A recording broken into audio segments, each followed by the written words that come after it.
अस्सलाम वालेकुम। मैं ज़ाहिद हसन ककराला मुज़फ़्फ़रनगर से, क्या दो नमाज एक साथ पढ़ सकते हैं? मसलन सफ़र में जाना हो तो ज़ोहर और असर एक साथ पढ़ लें और मगरिब और इशा पढ़ लें। नहीं भाई, इस तरह से जमा हकीकी हनफिया के यहाँ जायज़ नहीं है। दरअसल अल्लाह का इरशाद है, अऊज़ु बिल्लाहि मिनश शैतानिर रजीम, इन्नस्सलात कानत अलल मुमिनीन किताबम मौक़ूता। वक्त के अंदर अल्लाह ने नमाज फ़र्ज़ की है, तो जब नमाज का वक्त ही नहीं आया, अल्लाह ने नमाज का वक्त ही नहीं अभी आपके ऊपर लागू किया, आप पे नमाज ही फ़र्ज़ नहीं की है, तो आप उसे कैसे अदा कर रहे हैं? तो इसलिए हनफिया के यहाँ पर जमा हकीकी जायज़ नहीं है। सिर्फ़ एक मौके पर, जो हज का मौका होता है, वहाँ पर अल्लाह के नबी सल्लल्लाहु अलैहि वसल्लम से इसी तरह से साबित है, इसलिए हज के मौके के अलावा कहीं पर भी जमा बैन सलातैन नहीं किया जाएगा। अलबत्ता जमा सूरी किया जा सकता है। जमा सूरी का मतलब यह होता है कि आप ज़ोहर को इतना लेट करें कि बिल्कुल आखिर वक्त में ले जाएं, कि आखिर के 5-7 मिनट बचें, उधर आप असर अदा करें। इतना आप असर अदा करेंगे तो 2-4 मिनट के बाद में, इतना आप ज़ोहर अदा करेंगे तो 2-4 मिनट के बाद में असर का वक्त शुरू हो जाएगा, फिर आप असर का अव्वल वक्त में आप नमाज अदा कर सकते हैं। ये जमा सूरी होती है। इसी तरह से मगरिब में, मगरिब को आप इतने लेट करें कि मगरिब का लास्ट टाइम होने वाला हो, 5-7 मिनट बचे हों, आप मगरिब के फ़र्ज़ पढ़िए, नमाज अदा कीजिए। आप मगरिब की नमाज़ पढ़ कर के फ़ारिग होंगे तो ईशा का वक्त शुरू हो चुका होगा। तो जैसे ईशा का वक्त शुरू होगा, आपकी ईशा का वक्त भी जो है अव्वल वक्त हो जाएगा, तो सारी नमाज़ें अपने वक्त के अंदर हो जाएंगी। जमा सूरी कहलाती है, इसकी तो गुंजाइश है। लेकिन जमा हकीकी यानी दो नमाज़ों को चाहे उज़्र की वजह से हो चाहे बग़ैर उज़्र के हो, जमा करना जायज़ नहीं है। मौलाना मोहम्मद अनस हुसामी जलालाबाद बिजनौर से लिखते हैं, सवाल यह है कि मेरे एक दोस्त को उनके शागिर्दों ने टीचर डे के मौके पर कुछ चीज़ें हदिये में दी। उन हदिया ली हुई चीज़ों में से मुझे कुछ चीज़ हदिया तौर पर देना चाहते हैं, तो मेरी वो चीज़ें लेना कैसा है? देखिए, जिन बच्चों ने दी है वो बालिग हैं या नाबालिग हैं, गरीब घर के हैं या मालदार घर के हैं, ये तमाम कंडीशनें देखी जाएंगी। उन बच्चों के माँ बाप की तरफ से क्या रुझान है। कहीं ऐसा तो नहीं है वो बच्चे नाबालिग हों और फिर उन्होंने एक प्रेशर में हदिया किया हो। तो अगर इस तरह से हदिया किया हुआ है, बादिल नाखास्ता हदिया किया हुआ है कि एक दूसरे बच्चों ने दिया है तो कुछ गरीब बच्चों ने भी देना पड़ा या मजबूरन उन बच्चों को भी देना पड़ा, ऐसी चीज़ अगर हदिया की गई है फिर वो आप तक पहुंच रही है, या किसी ऐसे आदमी के बच्चे ने चीज़ वो हदिया दी है जिसका बाप की कमाई हराम है और फिर वो हराम कमाई से उसने अपने टीचर को हदिया दिया है, फिर वो आप तक पहुंच रही है, तो यकीनन आप जानते हैं इसका हुक्म है कि वो नाजायज़ होगा, हराम होगा।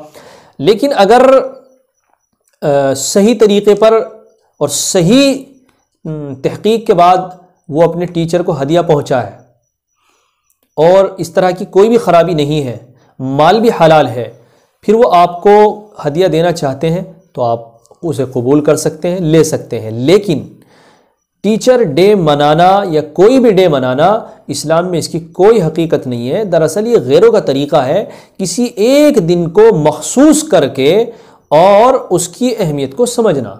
जबकि इस्लाम का निज़ाम ये है कि अगर किसी चीज़ की अहमियत है, किसी चीज़ की इज़्ज़त है, तो उसके लिए दिन ख़ास करने की ज़रूरत नहीं है। हर वक्त हर लम्हा सोते उठते बैठते अपने उस्ताद, अपने माँ बाप, अपने भाई, अपने बहन, अपने बच्चे, हर एक की मुकम्मल एक निज़ाम है। लेकिन कुछ लोगों ने इसको डे के साथ ख़ास कर दिया है और फिर इसको बड़ा अच्छा समझा जाता है। ये सारी चीज़ें इंसानियत से हटी हुई हैं। अस्सलाम वालेकुम। फेसबुक या ट्विटर पर गैर औरत या गैर लड़की को फ्रेंड या दोस्त बनाना कैसा है? शाहनवाज सोनवर सराज, हराम है बिल्कुल। लड़कियों को फ्रेंड लिस्ट में ऐड नहीं करना चाहिए। अस्सलाम वालेकुम। मेरा कुछ सवाल है, अगर किसी बर्तन में कोई आदमी शराब पी ले तो क्या उस बर्तन को धोकर उसमें खाया पिया जा सकता है? बिल्कुल, अगर आपने उसको अच्छी तरीके से धो लिया है, पाक कर लिया है, तो बिल्कुल आप धो सकते हैं। अच्छा, इसी तरह से कुत्ता या खिंजीर चाट ले जी, ये मोहम्मद दानिश सवाल लिखते हैं रवाना बिजनौर से। बिल्कुल, अगर खिंजीर ने या कुत्ते ने मुंह डाल दिया है और उसको अच्छे तरीके से धोकर पाक कर लिया गया है, आजकल जो केमिकल वगैरह साबुन वगैरह आते हैं उनसे लगा करके धो लिया और पाक कर लिया गया है, तो बिल्कुल आप उसको इस्तेमाल कर सकते हैं। शाहनवाज खान मोरना बिजनौर से लिखते हैं, बच्चा मरा हुआ पैदा हुआ है, क्या उसका नाम रखा जाएगा? क्या उसकी नमाज होगी? देखिए, आप कह रहे हैं बच्चा मरा हुआ पैदा हुआ है, अगर उसने माँ के पेट से निकलने के बाद बाहर एक सांस भी नहीं लिया है, जिंदा नहीं रहा है, तो वो मुर्दा है। उसको ऐसे ही धो दिया जाए, उसका नाम रखकर और एक कपड़े में लपेटकर बगैर नमाज जनाजा के ऐसे ही गड़ा खोदकर दफन कर दिया जाए। और अगर बच्चे ने सांस ली है तो फिर वो तमाम अहकाम उस पर जारी होंगे जो हम अपने मुर्दों के साथ करते हैं। सवाल, रास्ते में पैसा या कोई सामान पड़ा हुआ मिले तो क्या करें? परवेज़ अली, नैनीताल उत्तराखंड से। देखिए, आप तलाश करें, उसकी खूब तशहीर करें। आज के दौर में जो है बहुत सारे ज़राए हैं और कोशिश करें कि मालिक तक पहुँचे। लेकिन अगर मालिक नहीं है तो आप उठाने वाला कैसा है, वो अगर ख़ुद फ़कीर और मोहताज और मुस्तहिक़ ज़कात है तो वो ख़ुद भी इस्तेमाल कर सकता है।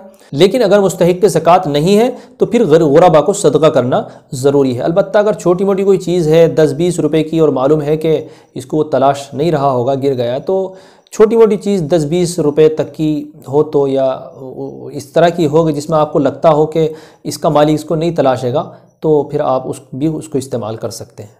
परवेज़ अली नैनीताल से लिखते हैं, मैंने सुना है कि नमाज का वक्त हो जाए तो देर करना सही नहीं है। बाज़ जगह जुमे के वक्त में जो है 1:30 बजे जुमा है तो तकरीर के चक्कर में 10-10, 12-12 मिनट लेट कर देते हैं। क्या ऐसा करना सही नहीं? ये बात बिल्कुल गलत है।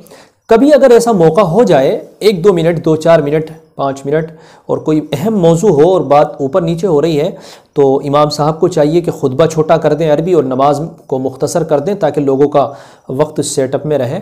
और लेकिन अगर मुस्तकिल आदत बनी हुई है 8-10-12 मिनट लेट करना तो ये तरीक़ा अच्छा नहीं है। जो वक्त हो उस वक्त पर नमाज होनी चाहिए। उसका तरीक़ा ये होना चाहिए कि अगर आपके मस्जिद में बयान होता है तो आप 1:30 तक बयान करें और 1:30 पर बयान छोड़ दें।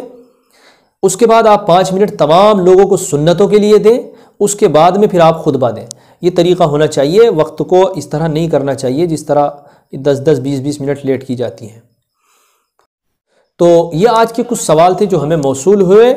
हमारा नंबर 9084232031 और कमेंट बॉक्स आपके लिए खुला है। आप उसमें कमेंट कर सकते हैं, अपना सवाल हमसे मालूम कर सकते हैं और हमारा नंबर जो है आप उस पर भी भेज सकते हैं। इंशाअल्लाह उसको आपके नाम के साथ में अगर आप लिखते हैं तो किसी न किसी हफ्ते जब नंबर आ जाता है उसको ले लिया जाता है। अस्सलाम व रहमतुल्लाहि व बरकातुहू।